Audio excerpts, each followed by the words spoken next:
नमस्कार, मैं हूं अमित और आप देख रहे हैं राइजिंग भारतवर्ष। अगर आप उत्तर भारतीय हैं या फिर आप हिंदी भाषी हैं, हिंदी साहित्य से आपका जुड़ाव रहा है, आपका लगाव रहा है, तो निश्चित ही आपने हामिद का चिमटा पढ़ा होगा, आपने गोदान पढ़ा होगा, नमक का दारोगा भी पढ़ा होगा। एक ऐसे लेखक, एक ऐसे व्यक्तित्व, एक ऐसे विचार जिनका केवल और केवल यथार्थवाद से ही संबंध नहीं था, वो उसमें यथार्थ के साथ साथ एक आदर्श समाज की स्थापना की भी वकालत करते थे। आज उनकी 140वीं जयंती है और इसी उनकी जयंती पर कुछ उनके छुए और अनछुए पहलू जो बाहर आते हैं, कहीं नहीं भी आते हैं, उसी को जानने के लिए हम आए हैं। हमारे साथ मौजूद हैं 2 वर्षों तक नवोदय विद्यालय गुजरात में सेवा देने वाले, 17 वर्ष डाइट रामपुर कारखाना में सेवा देने वाले और वर्तमान में 7 वर्षों से पंडित दीनदयाल उपाध्याय राजकीय मॉडल इंटर कॉलेज देसही देवरिया में और राजकीय हाई स्कूल बड़का गांव में भी सेवारत हैं। स्वागत है आपका। आप अमित जी, आपका भी स्वागत है। और यह दिन बड़ा महत्वपूर्ण है। आज हमारे इस साहित्य विधा के पुरोधा मुंशी प्रेमचंद जी का 140वां जयंती पर्व है और ये सब बड़े गौरव की बात है। मुंशी प्रेमचंद उनका जो आप 31 जुलाई 1880 को उनका जन्म हुआ था लम्ही वाराणसी में। ये पाठ्य पुस्तकों में भली भांति इसमें वर्णित है। और मुंशी प्रेमचंद की सबसे बड़ी लोकप्रियता ये है कि प्राथमिक से लेकर के और स्नातकोत्तर तक के पाठ्यक्रम में, हिंदी साहित्य के पाठ्यक्रम में वो रूपायित हैं। नीचे के छात्र उनकी कहानियों से लाभ लेते हैं और ऊपर की कक्षाओं में उनके उपन्यास और उनकी अन्य विधाओं से परिचित होते हैं। मुंशी प्रेमचंद को आपको इस रूप में, बल्कि सरलतम रूप से जानना हो तो इस रूप में जानिए कि यदि उत्तर भारत के ग्रामीण परिवेश को समझना हो, जानना हो, तो मुंशी प्रेमचंद का साहित्य पर्याप्त है।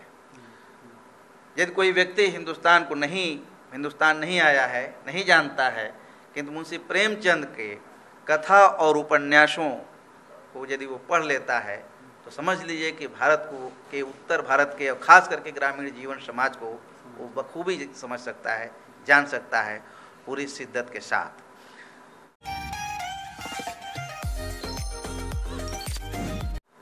मुंशी प्रेमचंद, जैसा कि उनका नाम जिससे वो इसमें आज जाने जाते हैं, उनका बचपन का नाम जो माता पिता के द्वारा दिया हुआ नाम, जिसको पाठ्यक्रम में सब छात्र लोग जानते हैं, धनपत राय के नाम से था, धनपत राय। और उर्दू में उन्होंने जो नवाब राय के नाम से भी लिखा। और ये जो नाम जो बड़ा जिसके नाम से वो बने ख्याति लब्ध हैं, जिनको मुंशी प्रेमचंद का ये नाम उनको बाद में मुंशी दयानारायण निगम ने दिया था। और उनके इस अनूठे और अनोखे कार्य को देखते हुए, शिखरतम कार्य को देखते हुए, उनको शरतचंद्र चट्टोपाध्याय जी ने उपन्यास सम्राट घोषित किया था।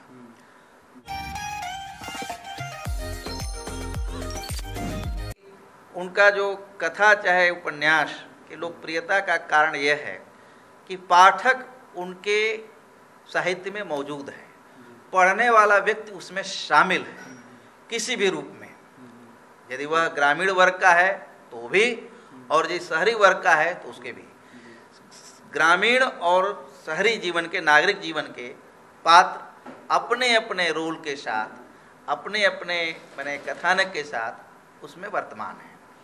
और व्यक्ति ये पूरा माने यथार्थ के रूप में उनका पूरा एक चित्रण, कि उसमें कहीं कोई माने कुछ भी उसमें काल्पनिक नहीं है। उसके पात्र जीते जागते हैं, हम और आपके बीच के हैं। तो ये जब हम लोगों का एक स्वाभाविक लगाव पाठक का तब हो जाता है जब वो अपने को साहित्य में शामिल पाता है। कुछ भी, हाँ, उससे उसकी मन रुचि होती है, उसका जिया हुआ, उसका जो जीवन है, जिसको भोग रहा है, जी रहा है, वो उसी में समाया हुआ है।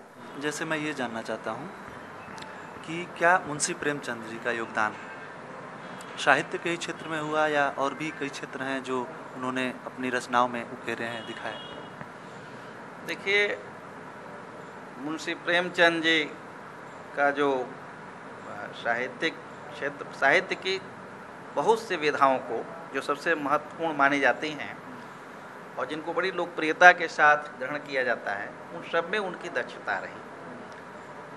वह कथा सम्राट तो थे ही, उपन्यास और नाटक के विधा में, निबंध वगैरह में भी उन्होंने लेखनी चलाया, जिसमें उनके कथा और उपन्यास ये तो विश्वविदित हुए और बड़े ही माने लोकरंजन के साथ माने उन्होंने लोकरंजन किया उन विधाओं का। और उनकी इन विशेषताओं के कारण ही उनकी कोई भी कहानी पढ़ लीजिए, जैसे मंत्र पढ़िए तो मंत्र असर कर गया। उनका पंचतंत्र पढ़ लीजिए, उनका पंच परमेश्वर कीजिए, बिल्कुल हूबहू माने न भूलने वाली, अमिट छाप छोड़ने वाली उनकी कहानियां हैं। क्योंकि उनकी जो कहानियों के जो की विषय वस्तु है वो बड़ी ही माने कह लीजिए कि समसामयिक है। वो घटित होने वाली चीज़ें हैं जिनसे हम लोगों का रोज वास्ता रहता है, इसको हम रोज देखते हैं, रोज अनुभव करते हैं, प्रतिदिन जिसमें हम जीते हैं उसी का चित्रण है। एक प्रकार से कह लीजिए तो आईना आमने सामने है। जो कुछ घटित हो रहा है, जो घटित होता है वो हम देखते रहते हैं। और जैसे आदमी अपना चेहरा देख करके प्रसन्न हो जाता है, चाहे वो क्योंकि उसका अपना चेहरा है, इसी तरह से मुंशी प्रेमचंद ने जो कुछ रचा बचा है वो पढ़ने वाले को अपना, उसमें अपनापन दिखाई देता है। वो अपने को झांक ताक लेता है, अपने परिवेश को देख लेता है, अपने घर के, अपने समाज के सारे पात्रों को उसमें रोल करते हुए देखता है। और जब वो देखता है तो उसको उसी रूप में आईडी करता है कि फला पात्र के जैसे मान लीजिए कि कोई पात्र जो है तो उसके ग्राम में भी उसी बदले नाम से व्यक्ति है जो उसी तरह का काम करता है, उसी तरह का व्यवहार करता है जो मुंशी प्रेमचंद की कथा, कहानियों और उपन्यासों में वर्णित है। तो सही बात ये है कि जब पिक्चर जितनी साफ होती है उतनी ज़्यादा वो सुंदर मानी जाती है। तो समाज का जितना बड़ा शब्द चित्र साहित्य के माध्यम से प्रेमचंद ने उभारा है, उस तरह से अन्य क्षेत्रों में लोगों ने काम किया है कि कथा और उपन्यास के क्षेत्र में जो उन्होंने एक सीमा बनाया और अपने तरह की यूनिक, उपन्यास बहुत लोगों ने लिखा, कि तो जो लोक ग्राह्यता या लोगों के चित्त में जो प्रेमचंद बसे वो अपने आप में अन्यतम है।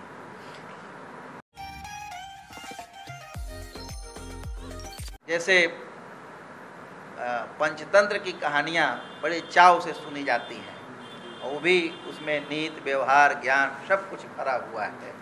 कुछ ऐसा ही मुंशी प्रेमचंद की कहानियों में भी है। इसीलिए जब पाठ्यक्रम वगैरह में जब आई तो मैं प्राथमिक से लेकर के, मैंने पहले ही बताया कि माध्यमिक और उच्च स्तर की कक्षाओं में प्रेमचंद अपने साहित्य के रूप में जीवित हैं, पढ़े जाते हैं, समझे जाते हैं और सही पूछिए तो व्यवहार में उतारे भी जाते हैं। क्योंकि हर व्यक्ति को जो भी सेलेक्टेड पात्र जिसमें आदर्श दिखाई देता है उसको वो अपनाना चाहता है। तो ये बहुत बड़ी आज का माने ये समझ लीजिए कि आज 140 वर्ष उनके जन्म के हो गए और फिर भी माने साहित्य की हलचल में सबसे ज़्यादा उनकी उपस्थिति देखने को मिलती है, तो ये उसका प्रमाण है।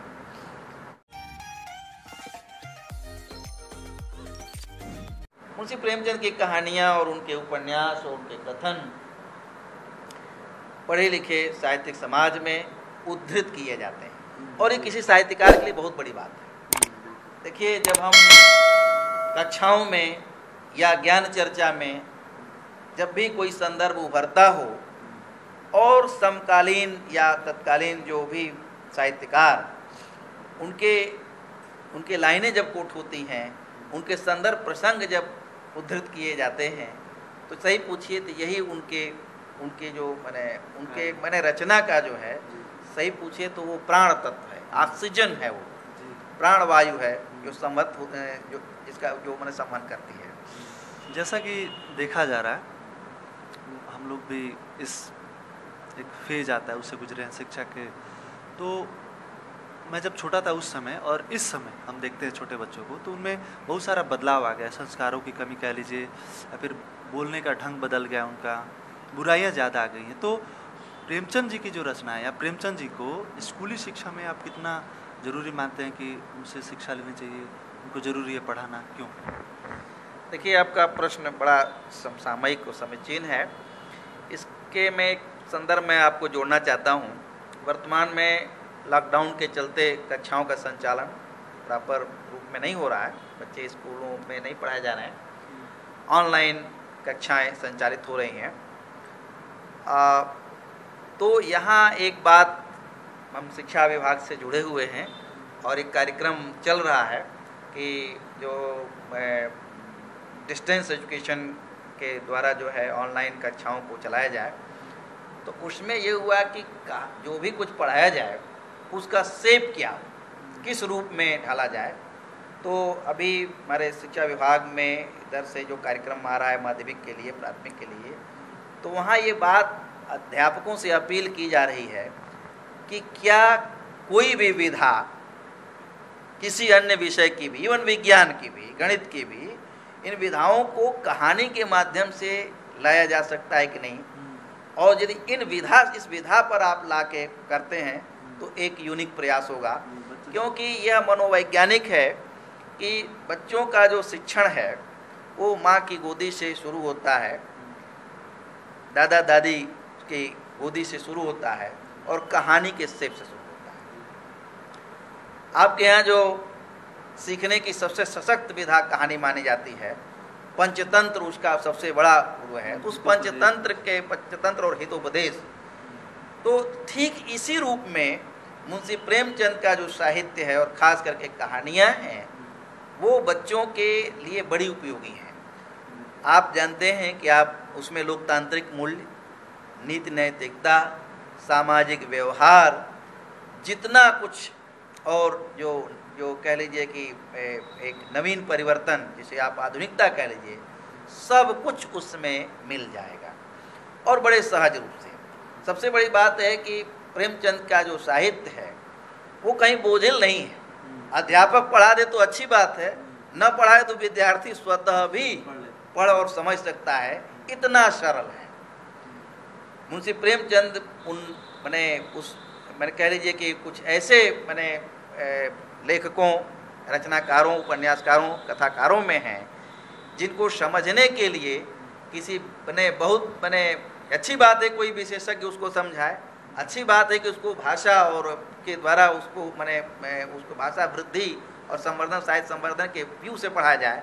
तथापि यदि इस लॉकडाउन की परिस्थिति में बच्चे स्वतः उनको पढ़ करके बहुत कुछ सीख सकते हैं, यानी हमारा जो विद्यालय का बहुत बड़ा उद्देश्य मुंशी प्रेमचंद के जो महत्वपूर्ण कहानी और उपन्यास और नाटक में जो कुछ हिस्से हैं उनको पाठ्यक्रम में शामिल करने से मजबूत होगा। क्योंकि ग्रामीण जीवन, राष्ट्रीय चिंतन और ये क्या कह लीजिए कि सामाजिक परिवर्तन के लिए समाज सुधार, और ख़ास करके जो हमारा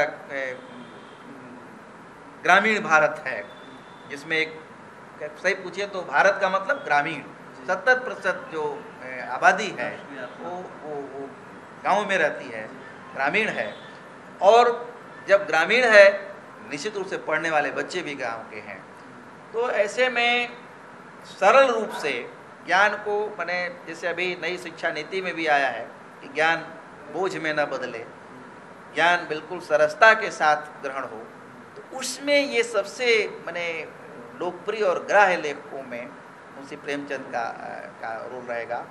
और प्राइमरी से लेकर के उच्च कक्षाओं तक जैसे पहले भी रहा है, आज भी उनके बहुत सी और रचनाएं जो छूट गई हैं उनको भी शामिल किया जा सकता है। और कुल मिलाकर के जैसे इनके कोई भी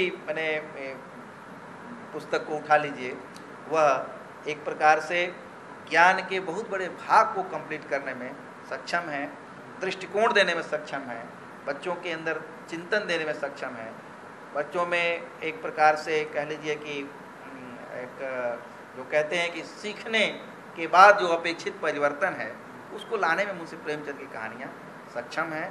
और सबसे बड़ी बात है कि रुचिकर है,